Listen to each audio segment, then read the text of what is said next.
Now we'll take up another important topic of modern physics, and it is atomic model. Now any explanation regarding atomic structure is simply referred as atomic model. Now this topic is very scoring as far as IIT JEE is concerned, and there have been questions from this topic almost in every entrance examination apart from IIT. Now here, as far as IIT JEE is concerned, we'll be exclusively dealing with Bohr's atomic model, that is the part of syllabus. Now to understand Bohr's atomic in detail, we need to have certain historical background of different atomic models. Now, before we move into details of Bohr's atomic model, we'll understand the basic few atomic models. Like we'll start with Dalton's atomic model, then we'll take up J.J. Thomson atomic model, and then we'll take up Rutherford atomic models. Now, going into the basics and details of these atomic model will help us to understand Bohr atomic model in a very good detail and in a very strong way. We need to have a background of these atomic models. So students, let's understand what is atomic model all about. Now I said atomic model is nothing but any explanation regarding atomic structure is simply called atomic model.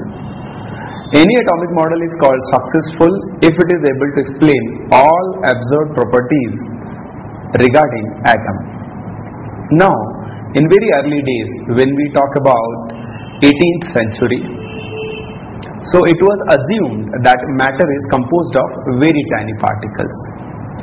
Now John Dalton, he coined a term, that is atom. He said these tiny particles can be called as atom, and he gave a theory, that is the first theory regarding the atomic structure, and he said matter is composed of very tiny particles and these particles are called atom. Now according to his model, he said these atoms, that is these tiny particles, are indivisible by any physical or chemical process. That was the fundamental point of this John Dalton's atomic model. So I repeat, he said that every matter is made up of very tiny particles called atom, and these atoms are indivisible by physical or chemical process. Later on, during experiments on electrolysis by Faraday, he found that each atom, irrespective of nature of element, gave up or received a fixed quantity of charge, and it is 1.6 into 10 to the power minus 19 coulomb.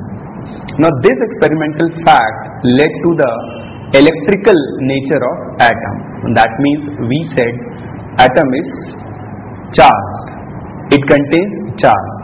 So we established the idea that atom is electrically neutral. That means it contains some positive charge and some negative charge.